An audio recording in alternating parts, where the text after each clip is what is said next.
अगर आप निर्णय नहीं ले पा रहे हैं तो क्या करें और किस रास्ते पर चलें, तो याद रखें कोई है जो यह सब जानता है और वो आपके हर निर्णय में व आपके जीवन के हर मोड़ पर आपका मार्गदर्शन करेगा। आपको तो बस मांगना है, फिर उस पर विश्वास करना है। आपके द्वारा चाहा गया मार्गदर्शन आपको ज़रूर मिलेगा और फिर जवाब पाने के लिए आपको सतर्क रहना पड़ेगा। सृष्टि की जो शक्ति है वो हर कदम आपके साथ है। आपको तो बस इस शक्ति पर विश्वास करना है और मांगना है।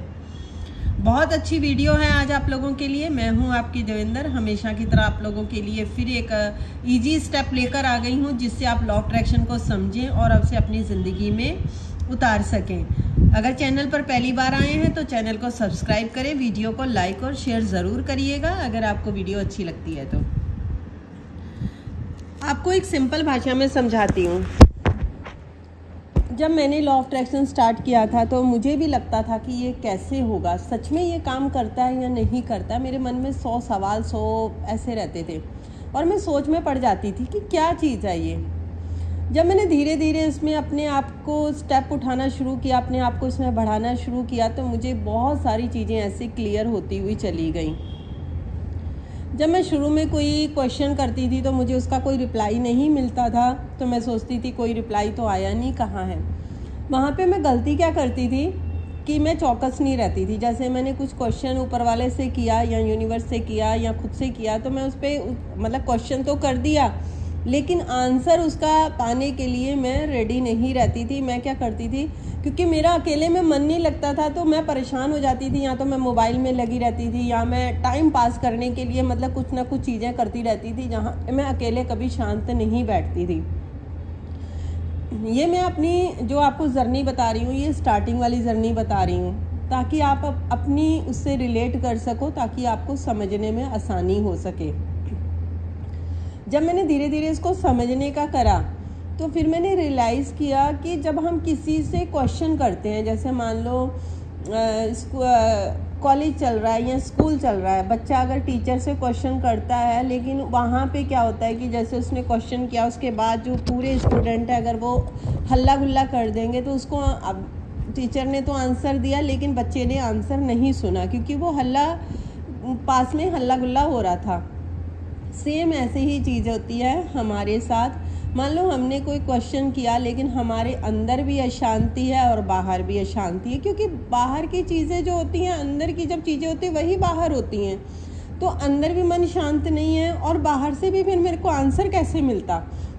तो मैं आंसर ढूंढने का मेरे को रहता ही नहीं था। मैं तो बस चल रही थी, भागम भाग, मतलब आंसर का बिल्कुल कहीं से वो नहीं था। फिर जब इसको सीखा मैंने, तो फिर जब मैं कोई क्वेश्चन करती हूँ तो मैं उसके बाद रिलैक्स हो जाती हूँ। रिलैक्स होने के बाद में क्या होता है कि मैं प्रेजेंट मोमेंट में उस टाइम में क्या कर रही होती हूँ। जैसे मैं खाना बना रही हूँ या फिर मैं कुछ काम कर रही हूँ, तो उस टाइम मैं उस टाइम को इंजॉय कर रही होती हूँ, फील कर रही होती हूँ। जब मैं उस चीज़ को फील करती हूँ, थोड़ी देर अकेले में बैठती हूँ, खुद से बात करती हूँ और कई बार बात नहीं भी करती हूँ, बस शांत होके बैठ जाती हूँ।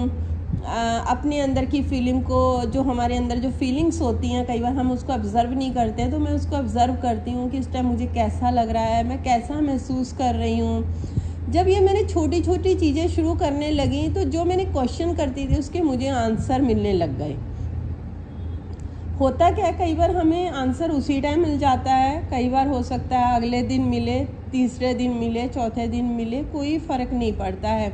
बस आपका विश्वास होना चाहिए, लेकिन आंसर हमें ज़रूर मिलता है। और उस आंसर को लेने के लिए, उस आंसर को जानने के लिए और उसको लेने के लिए आपको उस टाइम जागरूक रहना पड़ेगा। बस अपने मन को शांत रखिए, अपने आप को ऑब्जर्व करिए, उसको आंसर को खुद आप ढूंढने की कोशिश मत करिए, वो आंसर आपको ऑटोमेटिकली मिल जाएगा। हो सकता है कहीं पे लिखा हुआ मिल जाए। जैसे मैं अगर अपनी पर्सनली बात करूँ ना, तो मुझे ज़्यादातर अगर कोई किसी चीज़ का आंसर चाहिए होता है तो मुझे किसी पर्सन के थ्रू मिल जाता है। अचानक से थोड़ी देर बाद पता चलता है, एक दिन बाद 2 दिन बाद किसी का फ़ोन आया और उसी से रिलेटेड ही मेरे को क्वेश्चन किया उन्होंने कि ऐसे ऐसे है, तो मेरे को उसका आंसर मिल गया कि हाँ, अगर इनके दिमाग में ये चीज़ चल रही, इन्होंने ये बोला, तो इसका मतलब यूनिवर्स ने मेरे लिए आंसर भेजा है।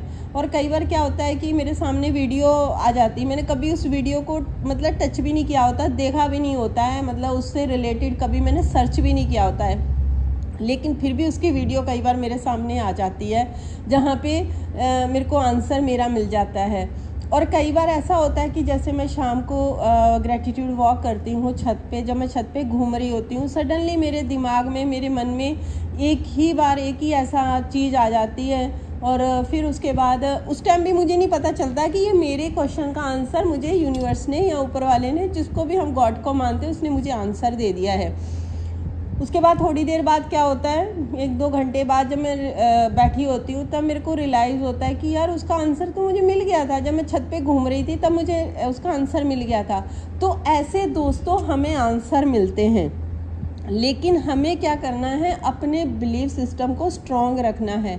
आप दूसरे को क्वेश्चन देने की बजाय, अगर आपको सबसे इजी तरीका है, या तो आप खुद से क्वेश्चन कर सकते हैं, या उस यूनिवर्स से, उस ब्रह्मांड से आप छत पे जाइए, बालकनी में जाइए, बस ऊपर देखिए, ऊपर देख के क्वेश्चन कर दीजिए।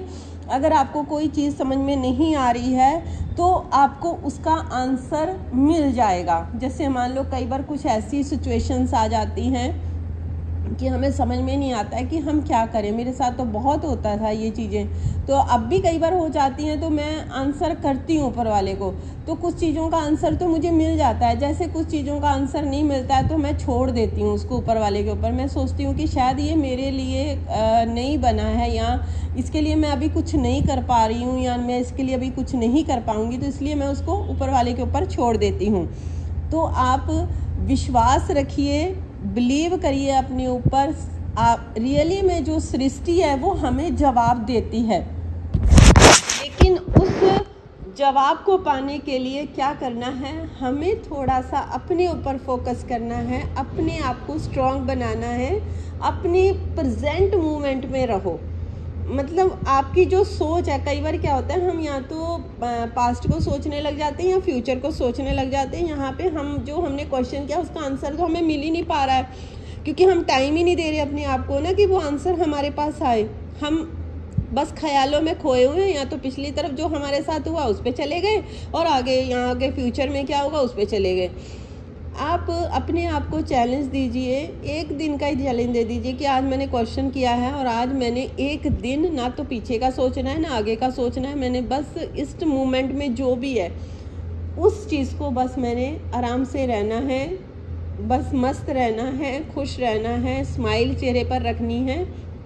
और जो भी है उस टाइम आप अपनी स्किन का ख्याल कर सकते हैं, स्किन केयर कर सकते हैं, हेयर केयर कर सकते हैं, बुक अच्छी पढ़ सकते हैं, और रिलैक्स होके थोड़ा सा टाइम दे के शांत होके बैठ जाओ, चाहे सोफे पे बैठ जाओ या लेट जाओ, और अपने आप को महसूस करो, अपनी फ़ोटो देखो, अपने आप को करो। देखना, आपको सच्ची में कहती हूँ, आपको ज़रूर आंसर मिलेगा। मैं वही चीज़ें आपके साथ शेयर करती हूँ जो मैं अपनी ज़िंदगी में करती हूँ, और जिससे मुझे बहुत अच्छा इसका रिज़ल्ट मिलता है। आपको भी ज़रूर मिलेगा। आप भरोसा रखिए, विश्वास रखिए, ये सृष्टि सबको रिप्लाई देती है, सबको जवाब देती है, सबके साथ अच्छा होता है। बस हमारा मांगने का तरीका होना चाहिए, हमें क्वेश्चन करना ज़रूर आना चाहिए, क्योंकि जब तक हम किसी से क्वेश्चन नहीं करेंगे उसका आंसर कैसे मिलेगा। तो आप ज़रूर क्वेश्चन करा करिए, क्वेश्चन करने में कोई भी बुराई नहीं है। आप ज़रूर क्वेश्चन करिए, उसका आंसर आपको मिलेगा, और अपनी ज़िंदगी में आप ऐसे ही खुशियाँ भर सकते हैं। किसी और पर्सन से आपको नहीं मिलेगा, ये सिर्फ आपको सृष्टि, आपका यूनिवर्स ही आपको इसका रिप्लाई दे सकता है।